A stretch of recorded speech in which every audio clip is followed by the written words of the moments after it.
My name is Lilly Steirer, and I teach for Slow Food Denver for the Cooking from the Garden program. So the program is really designed as an after-school program for children. I mostly do elementary school age kids, K through 5th, but I have done some middle school classes, some high school classes, and I have some assistants here with me today who I've been quarantined with. I'm sad missing all of my students right now, especially in the spring since there's so much gardening to be done. But this is Zed. He is my 6-year-old helper. And this is Juliet over here, who is my 9-year-old helper. So I'm lucky to have some helpers at home with me, but I'm missing all of my students who are out there, and I think some of you might be on my call. So in addition to teaching the Cooking from the Garden class, I kind of come to the table as a chef. I was a personal chef for many, many years. And so for me, the garden is all about growing things that taste delicious and have the highest level of nutrients in them for our bodies. And teaching that to children has been one of my major passions for a long time, because when children get into the garden and they taste produce and they taste vegetables, it's just such a different experience than when they go to the store. So during this experience of being in quarantine, I think what's been so exciting for me is how many people have been reaching out and asking, all right, I know I have the garden space at home. I know I have a little bit of land. I know I have some pots and some soil. How do I even garden? And one of the easiest things to garden for me are some of the cool weather seasons, cool season plants. And that's because they can pop up in a really short period of time. So I think often when we're getting excited about gardening, we think about tomatoes, because tomatoes are just absolutely divine when they're straight off the vine. But they can be one of the harder plants to grow in a garden, depending on where you live. Whereas things like lettuce, radishes, carrots, they're all a really short period of time. And so they're just kind of deeply satisfying in that sense. There are a lot of different cool season plants. So I want to talk a little bit about what those are and kind of how to identify them when you are choosing your seeds, whether you're looking through some old seeds that you might have, since it is a little bit harder to buy seeds now, or you have received some from your neighbors or something like that. I have seen some for sale, so keep your eyes out there. I was at Whole Foods the other day, and they did have some. So some cool weather seeds, and I don't know if you can lean in and kind of show, but some of what you'll see, and obviously I'm a big fan of botanical interest, but you'll see this on a lot of the seed packets. It'll say literally cool season, and then how the period of time from seed to harvest. So we have some chard, some broccoli, romanesco. Arugula is one of my absolute favorites. It's a pretty quick, you'll see some when I take you into my garden. It's a quick plant to come up. It is going to be a little bit stronger and more bitter. So if you have little people, that might not be their favorite, but if you put a sweet dressing on it, it'll work really nicely. I have some cabbage. When we look at some of the cabbages, as well as the broccolis and the cauliflowers, all that kind of cruciferous family, sometimes we're looking at 75 to 120 days. So that's something to keep in mind. Also the space. So we're going to talk a lot about spacing today. We're going to talk about social distancing for our plants. And so when you're looking at something like cauliflower, you can start, the back of some of the seed packets will give you a little bit more information. It's also a great thing to just Google, find out how big does a cauliflower plant actually get to. It can be kind of large. So that's something to think of as you're making decisions about what you actually want to put into your garden. Lettuce is another thing that you'll read on seed packets is frost tolerant. That's another really important thing, especially if you live somewhere like Colorado, where our last frost of this winter will likely be around Mother's Day. And honestly, I know a lot of gardeners in Colorado who consider it even later than that, and considering we have snow in mid-May, they are probably correct. But if you have, so tomatoes don't like to, those are warm season plants, but something like lettuce, arugula, kale, broccoli, all of these cool season plants can be grown before our first frost comes, which is kind of exciting. It means you can start gardening now. If you live somewhere, say California or Arizona, where you can start growing warm weather, or you're watching this video a month from now, you can still grow some cool season plants, but you're gonna wanna do it in a shady area. I lived in Arizona for a little while, and I saw some gardeners who had like literal tents that they would grow underneath to just sort of give some natural shade to their plants. So that's something to factor in as well. Giselle, I'm gonna keep going, but if anybody has any questions about cool season plants, I'll take one or two questions. But I'm gonna I'll give you a minute. That's great. No questions so far. I think this array in front of us is perfect. We can pretty well see the images, at least on your seed packets. Oh, perfect. Excellent. So good for now. Thank you. Awesome. Okay, so the next thing I wanted to talk about was that social distancing aspect for plants. Because I teach children, and throwing seeds into the garden is just a ton of fun. It's important to kind of have a sense of how much room a seed actually needs to grow to its full potential. So sometimes I'll give little tiny hands some seeds, and they'll just plop it straight down into one little spot. And can you guys tell me what the problem with that might be? If we have all the seeds in one tiny little hole. You'll have to thin them. You'll have to thin them. So we're gonna talk a little bit about thinning right now as well. But basically, so I'm gonna show a little example. So one of the ways that I like to grow my cool season plants is to actually start them as seedlings. So I started these indoors a few months ago, and now I'm slowly starting to take them outside to harden them off. This is kind of their first adventure outside, my little babies here. And so what the hardening off period means is we're giving them an opportunity to be in the wind and kind of feel what the actual nature will be like outside. I thinned most of these a few days ago. I was hoping to hold off for our show today, but it just, they were looking a little bit sad because they were so crowded and they weren't getting enough room. But these, I know, these are still a little bit crowded. So I'll hold these up for you, and you can see the roots they're almost ready for a new pot. So this is actually called Tulsi. It's one of my favorite teas in the whole wide world, and I've been growing this for a few years now, but it's basically a form of basil. Sometimes you'll see it called holy basil. So what happens when you throw a bunch of seeds just into the garden and things start to pop up, you're going to have to thin them if you didn't space them out enough. And it's okay. You know, with a lot of my seeds are from last year because of the fact that I had a lot left over from last year, but also because it's been a little harder to buy seeds lately. I was like, this is a good time to go through my past seeds.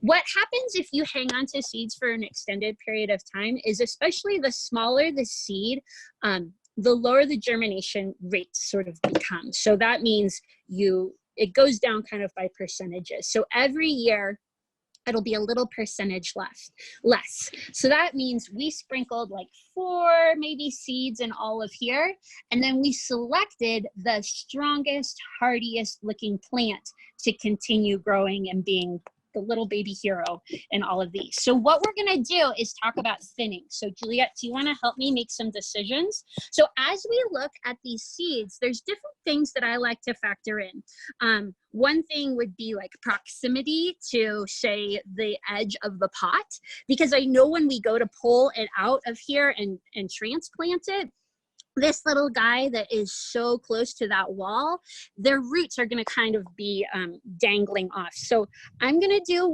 it's a little bit hard to do since you've put so much effort into growing this, but I am actually going to sacrifice this little guy. There he goes, so sad. I know, we always have to mourn a little bit. But so I'm going to, this guy right here, he looks like he got a little burnt. He's not looking so happy. So I'm gonna take him out too. And sometimes if I don't have scissors handy and I know I need to thin a plant, I'll pull it out. The problem with pulling out is what? is you could pull the other plants out. You could pull the other plants out. Sometimes the roots get intertangled. So what will happen is when we actually trim, and I'm going to take these two little guys out. When we trim these plants and kind of let them go, their roots die and they become like compost for the other plants, and they'll help nourish them. So what I'm going to do, which one should we choose, guys? We're down to the wire. That one, you want me to keep this one? Yeah. All right. All right. We're going to keep that one. We're going to let the other guy go. Here we go. So sad. I'm going to keep this one because there's some distance between them. They might end up, because I know this plant well, it might end up growing nicely together.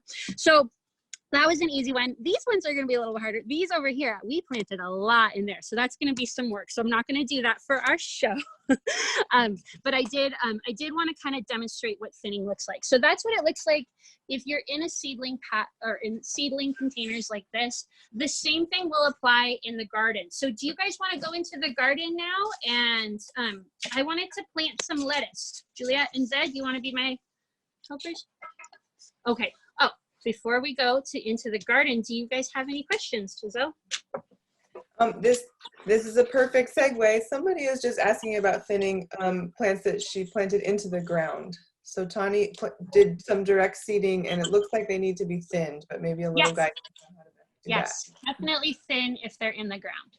Perfect. And is it, would we pluck them out, or do you still use the scissors? I still use the scissors. Okay. I would still use the scissors because again, you just don't know how intertwined the plants are with their roots below, and you could end up kind of hurting the other guy. Whereas when you trim it, you cause some little compost action to happen as that plant decomposes in there. So are you guys ready? Oh, we have a little breeze, so I'm just gonna rescue my seed packets really quickly, and then we'll head over to one of our many gardens here. Okay, are you guys ready? Juliet, Zed? Okay. Here we go. All right. Okay, so here we have, this is kind of a trellised garden that we have.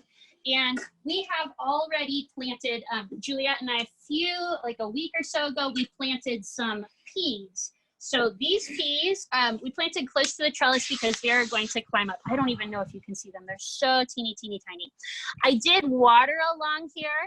So I think we're gonna need a little bit more water as we go through and do this. But I was hoping, Juliet and Zed, that you guys could demonstrate how we are going to plant. I thought we could do a little row of lettuce along here. This trellis ends up, we rotate our crops through it. So once all of these peas are done, we put a lot of our cucumbers along here. I usually have some nasturtiums that trellis out. I mean, every year I mix it up and do it a little bit different, but I thought it would be so nice to have some extra lettuce along here. What do you guys think? Yeah. All right, so I have, this is just a nice mesclun mix. So I think we're gonna do that. So I'm gonna give each of you a pinch, and then I want you to demonstrate two things. One is we need to keep some space for all of these peas. So can you guys see where should we plant if we want to give the peas this much space? So where should we plant? We're going to plant along here. Yeah. And we can go at least halfway. I thought we could do the next batch of stuff down there. Okay, so Zed, Juliet, hold out your palm. Stick your left hand out since you're both right-handed. So I'm going to just put just a few little seeds, especially when you're working with little ones. If you give too many seeds, then you're going to have the seeds way too close together because they're going to be like, hey, I'll just toss them all into one spot. So now what's the secret to getting some distance as we plant these seeds, Zed? You remember? Do you remember? What do we do? What do we do?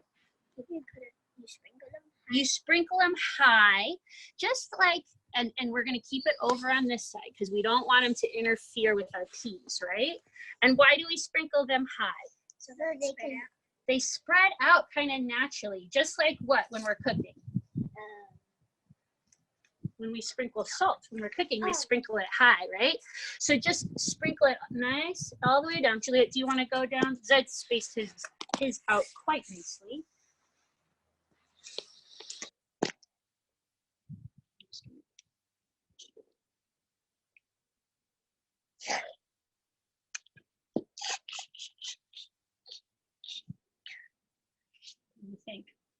Did we do it? Yeah. All right, so I'm just gonna put on some gardening gloves and we're gonna sprinkle just a little layer of soil on top of all these. Now, do you guys know how much soil, how far down we are going to plant our lettuce seeds? Half an inch. That's almost a little bit too deep. So with seeds, you want to kind of think about it. That's probably about right. So we're just going to put about a ½ inch layer of dirt. But you want to think about it as about 3 times the size of the seed itself. And how big were those lettuce seeds? Let's see. They were teensy, teensy tiny. So I'm going to sprinkle this dirt all the way across. And in an effort to not spray down the camera, we'll spritz it later. But don't worry, I won't forget.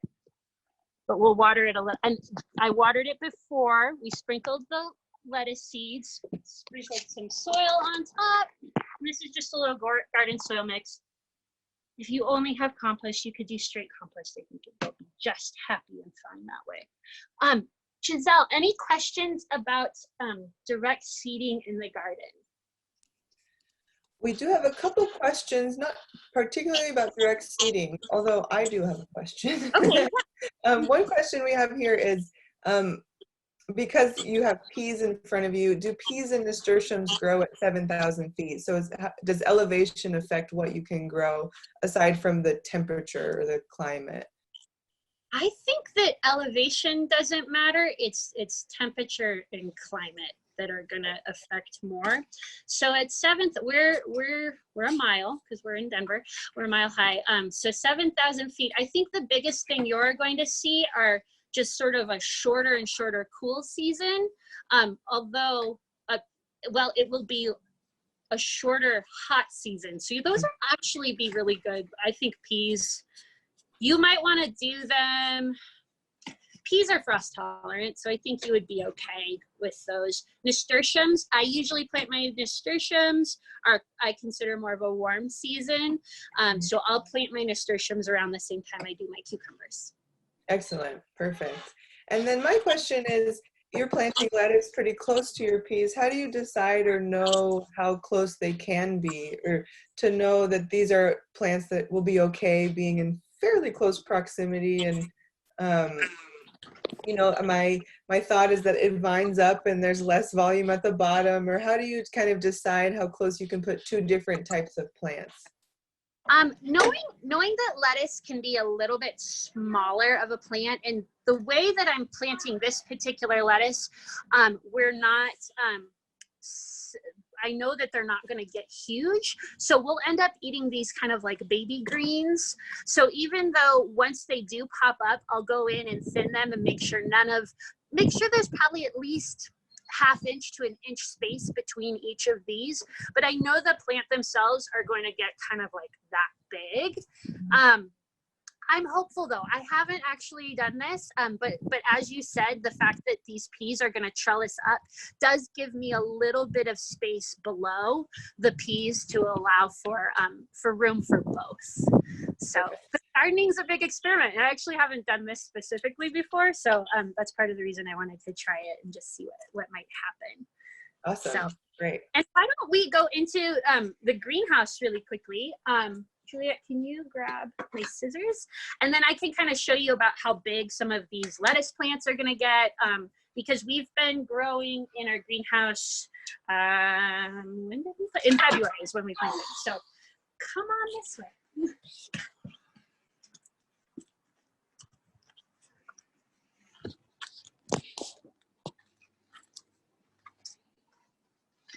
All right, so some of these plants we initially planted, as I said, in February. And then, so this is actually a broccoli rapini, which I haven't really done a whole lot in the past. I think they're probably a tiny bit closer together than I wanted them, but I think they'll still fare fairly well. What's interesting is I didn't realize how close they were to some lettuce that I planted, but you can kind of see in here, this is probably about half grown lettuce plant. Oh, here's a bigger one. Okay. And Juliet actually just took some lettuce from here, but it was just a tiny bit bigger. So kind of perspective by my hand, I think that it doesn't need a whole lot of room to kind of get to this good full size. So this is another thing. These in here probably could have been thinned out a little bit more, but it's arugula. For the most part, it's going straight up. In here, this is where I do need to come back and do some thinning. So that's why I have my handy dandy scissors. Carrots are probably one of the things that really needs thinning more than we think, partially because carrots are so tiny when they grow. The seeds themselves are so tiny. They get big when they grow themselves. But if you look, always think about what is the ultimate size that it's going to get to. Since a lot of us are familiar with carrots, you can kind of look and see, all right, about, an inch in diameter around this plant. So these two are kind of close together, but I feel like they'll be okay. If I had one more over here, I might take out this one. Let's see if I have a better example. Oh, here we go. This is a mess over here. Okay, so as you can see, like these are super, super tight together. And there's actually two right here. I'm not sure if you can even tell, but I'm gonna snip those two. And that's just gonna give more opportunity for all of these other guys. So, all right, snip that guy. You know what, I'm gonna take this guy out because that'll give this one and this one a lot more opportunity. And then here's another little guy in here. All right, I'm glad I have a cameraman because there's no way I could do this without. And then over here on this side, I actually planted, and we're gonna talk about radishes and carrots a little bit more, but I planted some radishes and carrots together. I'm not seeing a ton of, the carrots are just starting to pop up. I have some dill that's popping up from last year. I might end up pulling some of this out just because that is a lot of dill, but sometimes things like that kind of start to pop up a little bit as well. So, and then over here you can see is some more lettuce. And this is some nice space in here that I'm gonna start adding some more plants in and some more cool season things as well. But it's sort of like wild in here. I don't have, I don't do rows too much, I mean some, but I like to kind of keep it interspersed. So I'm going to transition over to our next project, but do you have any more questions? I think that we have one question about what plants are great to plant right now, but I think we'll save that for later. You can kind of give us a little short list of your favorite cool weather plants, but for now we're good to go. All right, so let's go, friends. We're going to do our next project.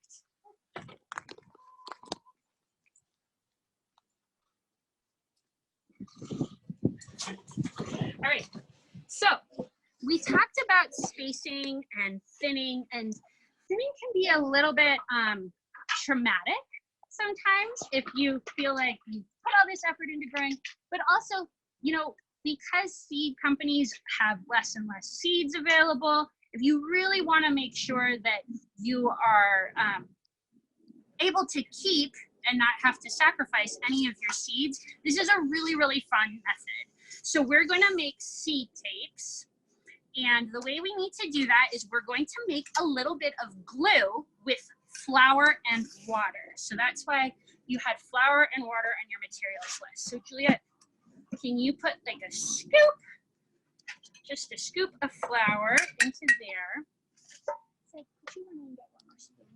That way we have a stirring spoon, and if we need, yeah, we could probably do half that.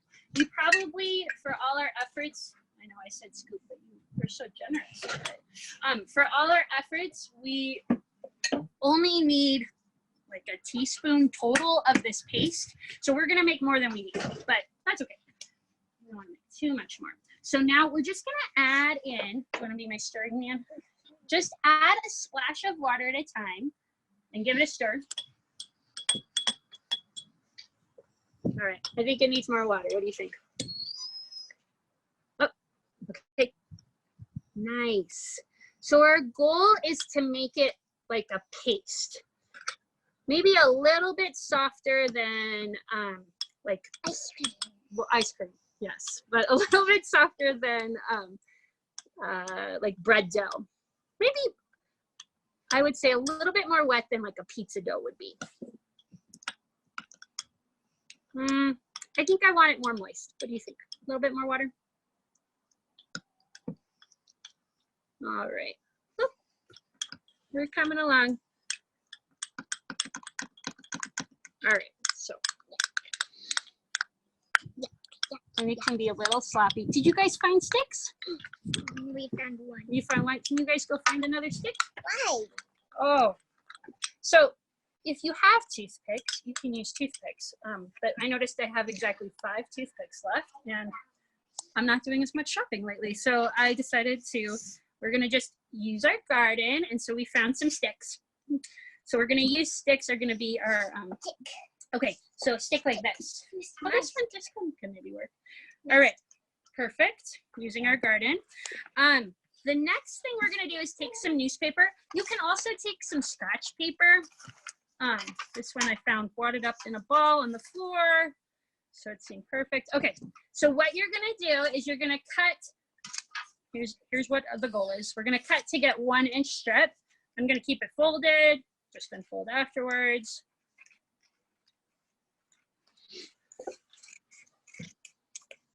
All right, voila, I have 2 strips. Ta-da! So you're gonna make a strip like that. Zed, are you ready? So now if you're working, I've done this project with small people a ton, and even though it's fun and some of my bigger kids can start straight with using the paste, but I kind of think it's a good idea to start by using our pencil. So we can write our names on our tapes if we want to always remember. You seem like you want my pencil. Is this the pencil you want? All right. So you can write your name on it, especially if you're working with 15 children, as I usually am. It's good to know who belongs to who. And then what you want to do, I brought my ruler just in case we needed to measure our fingers. But what we're going to do is we're basically we need to space out where our seeds will go on our seed cake. So say we're going to start our first seed's going to be on this dot, then we need to put about 1 inch worth of space. So if I measure, 2 of my fingers are just over 1 inch. 2 of your fingers. Yeah, you got big fingers apparently. What about your little fingers? How many fingers do you need to be 1 inch?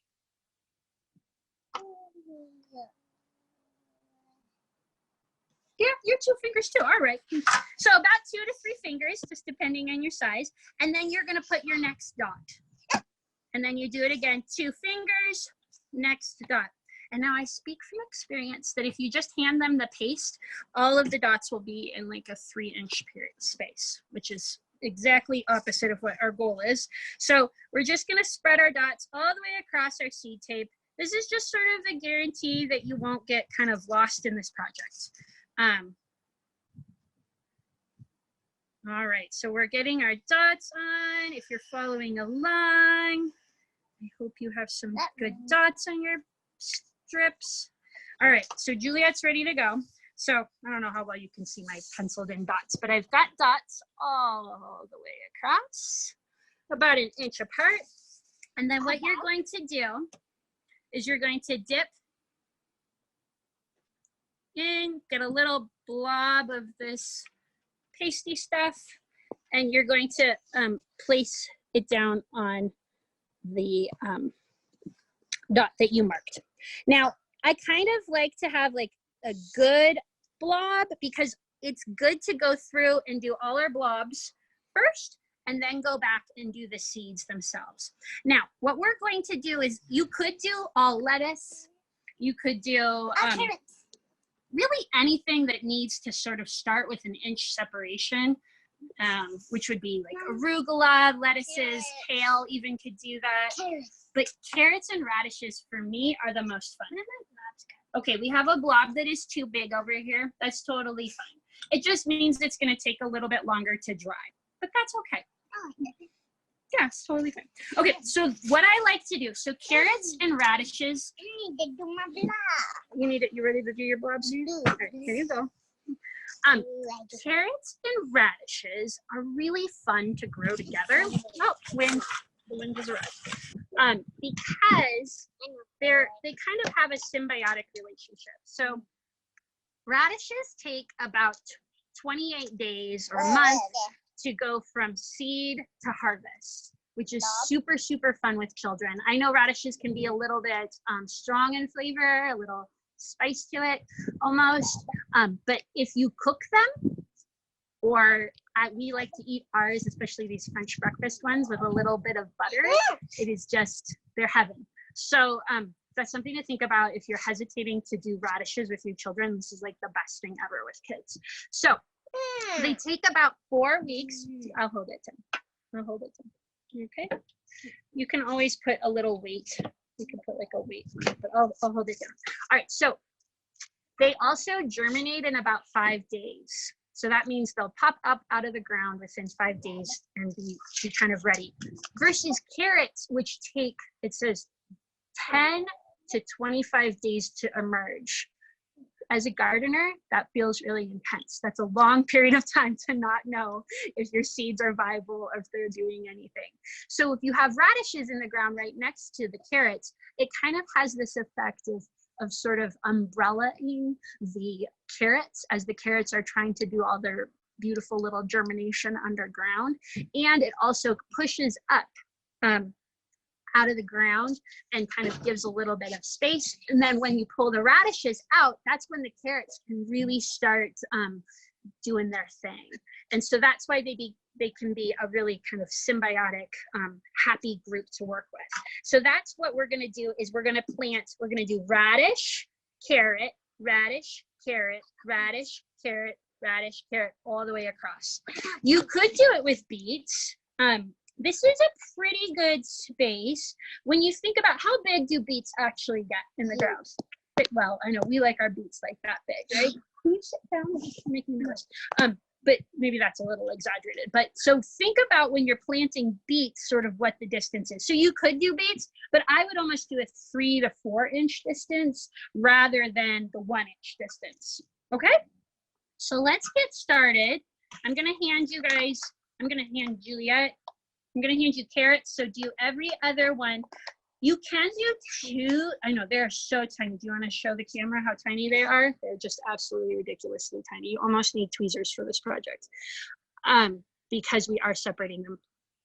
You can sprinkle carrots and radishes together. Sometimes we'll do that. We'll even mix them in our hand and sprinkle them high like we did. You'll have more thinning to do. So this is us trying to avoid thinning, right? Do you want to do carrots or radishes first? The wind is not helping us right now. Carrots or radishes? Okay.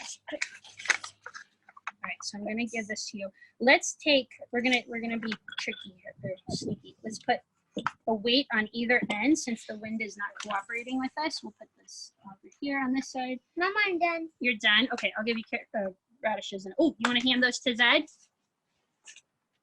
All right, here we go. Pass off the carrots. So tiny.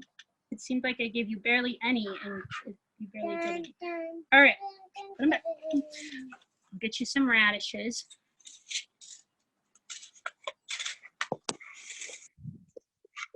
Here you go, some radishes. Ooh, go for it. So you can see these seeds are a little bit bigger, a little bit easier to manage with these fingers. It might be good if you are working with little people to start with the radish seeds, so then they kind of have a better sense. So you could put 2, are you doing every one? Oh, that works too. Okay. No, it's okay. You could do a few carrots here, and then a few radishes there. Did I knock your carrot off? All right, let's put it, just put another one in. You know what, let's put a radish seed there. All right, so it's kind of nice to have, as I said earlier, more of a blob than just like a streak of the glue, because the glue will dry really fast. So once these are all put together, are you done with your radishes? Do you need more? You need more glue? You can always reapply your glue. So this flour and water and newspaper are basically going to decompose, become compost in your garden, and then the seeds will have an opportunity to kind of grow out of this little seed tape, and they'll be separated out really nicely. Especially when you're doing that initial watering, sometimes seeds can kind of move and spread and dance around, and they won't do that as much if they're connected to these seed tapes. Are there any questions, Giselle? There goes it. We have just one question about prepping the soil. So I think let's let you finish this particular thing, and then we can get into how you prep the soil before seeding. Okay. If that sounds good. I could talk a little bit about that since great. They're just So the finished. question is, do you dig the soil to soften it first or till it before planting the seeds? Like, how do you want to ready? Whether, I think maybe we can answer this twofold. In the flats, what kind of soil are going in there? Although we did cover that in the last garden session. But then maybe if you're direct sowing, how do you prep the soil it's going into? Cool. Yes. Yeah. For the seedlings, I use a seedling specific soil because you want it to be not thinner, but you want it to be kind of more fluffy and finer than the garden soil that I used for the lettuce, which has more kind of bricks, or not bricks. It has more like pieces of bark. Oh, I don't need another one. You need less. Okay, thank you. Okay, all right. So for the gardens themselves, I used just the soil that kind of had bigger pieces and chunks in it, and that works just as well. When I'm putting in some of the thinner, smaller seeds like lettuce and the cool season seeds, sometimes I do like to kind of sprinkle on top something more similar to the seedling soil, just because I feel like it's a little thinner and plays a little bit nicer with the thinner, tinier seeds.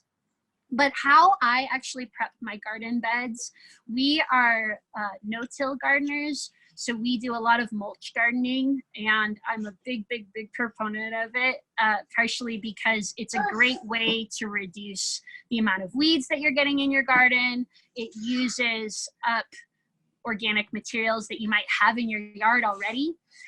So those boxes that we planted the lettuce in, they're fairly, I think, 2.5 feet tall. And so what we actually did originally when we first built them a couple of years ago is we laid in as much sort of sticks and twigs and even some logs that we found. And we laid those onto the bottom of the garden boxes. And then on top of that, we put leaves and some, I think, wood chips and some kind of thinner, thick, but definitely mulch. And then on top of that, I put compost. And then every year in the fall, we'll add more leaves and let those kind of mulch down through the winter. And then we add more compost on top. And then I was using just some garden soil to kind of do that final layer of planting the seeds. So I do it maybe a little bit different than some folks. I think there is a sort of traditional belief of tilling that you see just kind of in our farming world a little bit. And I tend to deviate a little bit from that. I follow Ruth Stout's method.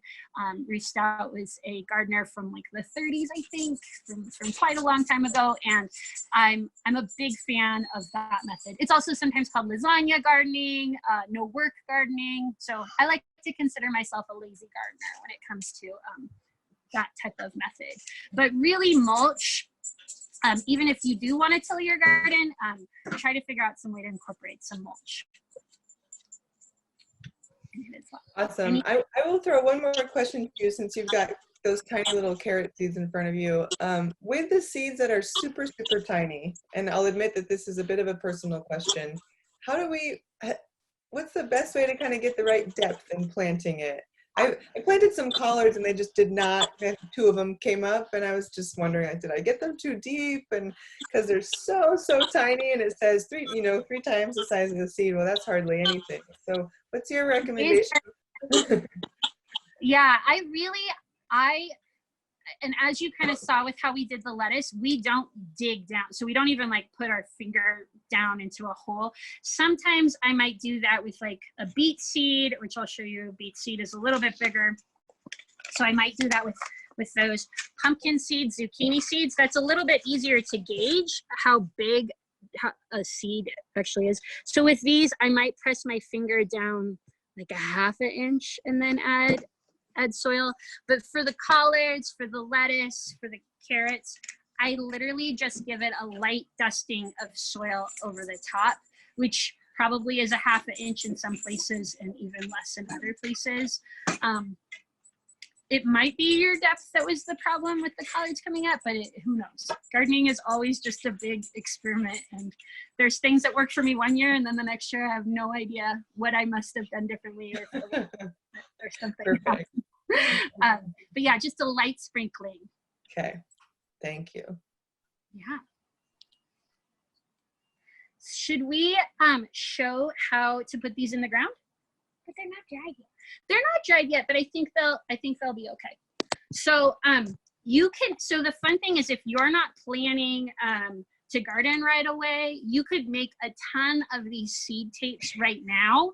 They can dry, they could last for a few months, honestly. So you're welcome to do that, but let's go demonstrate how. Grab your seed tapes and then we'll walk back over to the garden. Yeah, it's happy. No, I think. Okay, here you go. Take your seed tape. My seed tape is already dry. It is dry, that's right. Okay, so let's go back over to the garden.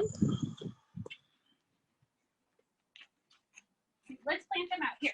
So I wanted to say that these covers, we don't actually have, because we're trying to keep it warmer. We have chickens, and we thought if we covered these a little bit, they would be less inclined to find a tasty snack. So that's why these are up here.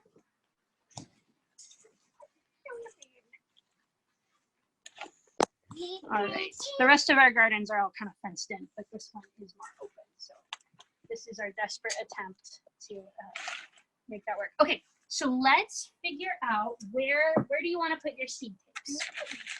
Okay, so now we're not going to want it super close to the wall. We want to still give it space, but we don't want it super close to these peas either, right? Did you find a spot? So again, this soil is wet. We're going to place these down here, and then let me grab some soil.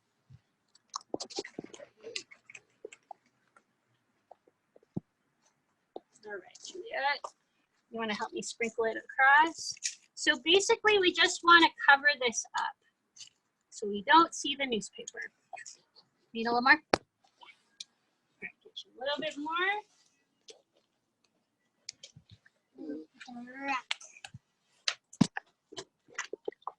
There you go. You want to spread it? I don't want you to have too much. Okay, Zed, ready? So we're just going to sprinkle it down. You helping me? Yeah. All right. I need more. You need more? You got some paper showing? And so it is nice with these newspapers, then you know that you actually are covering up all of your seeds. Because sometimes when I do that light dusting, I'm not 100% sure. Do you see any newspaper?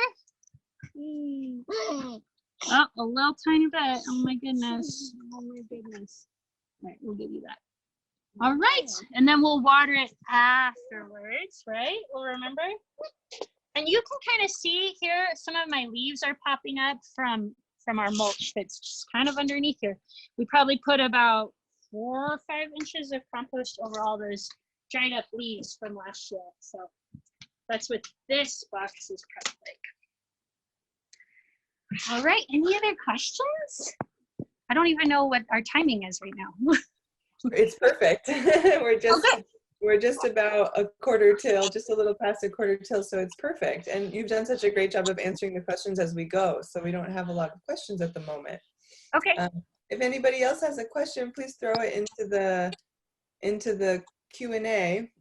Let me check this out. Great. So that was just flour and water, right? Just sort of recap on the seed tape. Perfect. And we can leave that. If you don't have, you could use any kind of starch probably. So like rice flour or even cornstarch probably would work. Kind of make an oobleck, like the Dr. Seuss oobleck stuff. But I think that'll work as well. You're just kind of creating a glue. Awesome. Thanks, Lily, and to your kiddos. This is fantastic. I learned a lot, and it's really wonderful to see, like, cool techniques for getting your kids in the garden and getting them active. Clearly, you guys, you two have some experience. We can see that. That's perfect. So maybe just to wrap up, you can tell us what some of your favorite cool weather plants are. And we've seen a few. You kind of went through them at the beginning, but give us a little recap on some of your favorites. And I'll remind our audience that Lily and her family are in Colorado, so that always bear in mind what your growing zone is and what your frost dates are, and maybe talk a little bit about how to plant according to your location and your own climate, because it might be different. Of course, in our school garden crew, we have Ohio and Michigan and Texas, and I'm in Oregon and you're in Colorado. So those are all pretty different. So maybe you could talk a little bit about that. Yeah, there's a ton of variety from region to region. And I've been growing in Colorado now for 7 years, and we also lived in Arizona. We didn't do as much growing in Arizona because we had neighbors who were farmers, so that was nice, but it really can depend on your zone. And the best way to find out your zone is to just Google it. I think the USDA has a searchable way of doing that as well, but we here are roughly a zone 5, 6, and so that's definitely going to be cooler, which just means that we kind of have harsher winters, and then we actually have really hot summers. We can get up to 100 in June pretty easily, although it's more of a July, August thing. But that means that some of our cool season crops, like well, almost all of them, especially the cruciferous family though, the cabbages and Brussels sprouts, which are one of my favorite foods, they're a little bit harder to grow in Colorado for me and for a few of the gardening friends that I know, because they bolt. So because we have these really high temperature sudden summers that come on, we can have snow well into May in Colorado, but then June we could have 100 degrees. So we have a very like roller coaster sort of weather style here. Whereas if you live on, say, the central coast of California, where I lived for a little while, the cool season is kind of longer because they don't do those spikes in temperature. So that's something to just sort of know your region, talk to neighbors, talk to other gardeners, find out what they have had luck growing. And things that I love to grow cool season wise are, arugula, kale. I really like to do kale 2 different ways. I like to kind of give it, put it close together so then it's like baby kale and we just sort of eat it in our salads. But then I always love to have a couple of plants, so that I definitely had a few kale seedlings, because I like to have a few plants that get tall, and then you can start picking the bigger huge leaves for kale chips and all the delicious things that you can make with kale. Creamed greens, yes. What is your favorite cool season? We definitely love carrots and radishes just because they're super fun out of the garden and super sweet. One of the things with the cool season crops too is that at the cooler temperatures, these greens actually end up being sweeter. So if you're getting lettuce and you're tasting it and it tastes really bitter, that's probably because it's already getting too hot where you are. Another thing I wanted to mention is how to pick the greens. Some people take a head of lettuce, a plant of lettuce, and just hack it down. And you will get more growth from that. How we do it in our family, since we do a lot of greens in our greenhouse in the spring, is we pick the largest leaves around the outside of the plant itself. And then those inside leaves will become the next big leaves, and sort of it'll keep progressing. And I feel, this is a personal opinion, but I feel like we get more harvests of lettuce out of it than if you just hack it down. And the same with kale. You want to pick around the outer leaves of the plant, and you'll see people have these like trunks of kale. They look like Dr. Seuss plants, and they'll just get like thicker and thicker and thicker stalks, because as you pick around the base of that kale, it just sort of tree trunks up a little bit. That's never happened. No, it has. Yes. Yeah. I sort of love those Dr. Seuss plants. And then the next year, if you left them in there, they'll come right back. They do come back. That's right. And some of these plants will come back in various ways. You saw, well, my dill was coming back in madness, and so will cilantro. So those seeds those are not perennials necessarily, but they reseed. So I kind of let them go to seed a little bit, and then they reseed, and it's kind of like getting little plant bonuses, but I didn't put a lot of effort into growing. Kale can come back year to year. Arugula can come back. I do feel like when arugula comes back, it can be really, really bitter strong, which I love, but not necessarily a family favorite. Chard also can come back from year to year, which is really exciting. So that's our guard dog.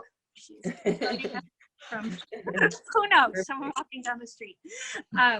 So yeah, so those are awesome, Lily. Thank you. That's perfect. One more question before I let you go.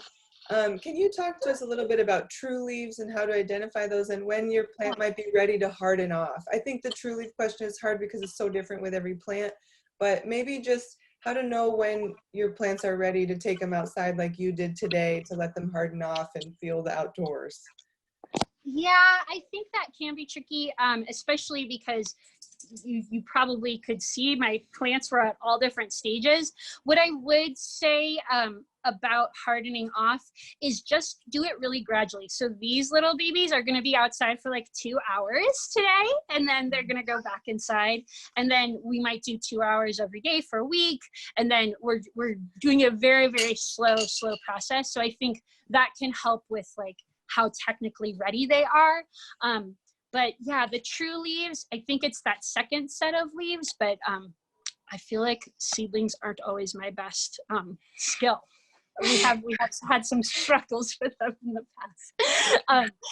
But I think just knowing to kind of just be gentle. And I think with seedlings, the biggest thing is to just keep watching them and kind of seeing the changes every day and making sure they're happy. It's like newborns. Like they need a lot of attention. And if you're really, really new to gardening, I wouldn't say to necessarily jump off with seedlings. Do the seed tapes, sprinkle lettuce in the ground. You're just gonna have a little bit higher success rate, I think, in my opinion. But awesome, great. And I'm really glad we covered thinning, because I feel like if you can just plant them a little bit dense and thin them later, most seed packets for a home garden come with so many seeds that it's available. So I figured, I just planted a whole pack of beet seeds and thinking I don't need this many, but I'll thin them and increase my chances of having beets. Yeah, and especially if you're using older seeds and you have no idea what their germination rate might be, or if you didn't store them properly, because a lot of those seeds were from last year that I have, and so just sort of, yeah, with my germination rate being unknown, it's good to plant in a little denser capacity. But thinning can be a little traumatic, but know that all gardeners are in it with you. We all know about it. You can talk to them, thank them as they go. Yes. Whatever makes it feel good. Well, excellent, Lily. This is wonderful. I know that I learned a lot. Now I just want to get back outside. Oh, good. Thank you so much for being with us today. I'm going to let you go before the hour hits. Thank you to your husband for holding that camera. I know that can be a little bit tough on the arms. Yeah, he did his weights for today. Perfect. That's your quarantine exercise for the day. We will follow up with everybody registered for this session with that recorded, with the link to the recorded session and maybe a short list of favorite cool weather plants. And we'll have another gardening session each Thursday through the month, and I think through May, at least early May. So I'm really excited about that. All folks in our school garden program, so really wonderful folks like Lily and her kiddos. Once again, if you want to get on board with the Plant to Seed campaign and grow with us, you can use the code SLOWFOODLIVE for free shipping. That's between me and you. Just leave the spaces out. One word, Slow Food Live, and you'll get free shipping. It's not really between me and you. It's everybody who's watching this anywhere. So jump on and plant a seed with Slow Food USA this year. Thank you again so much, Lily, for being with us today. And thank you all for joining us. And happy planting. Good luck out there.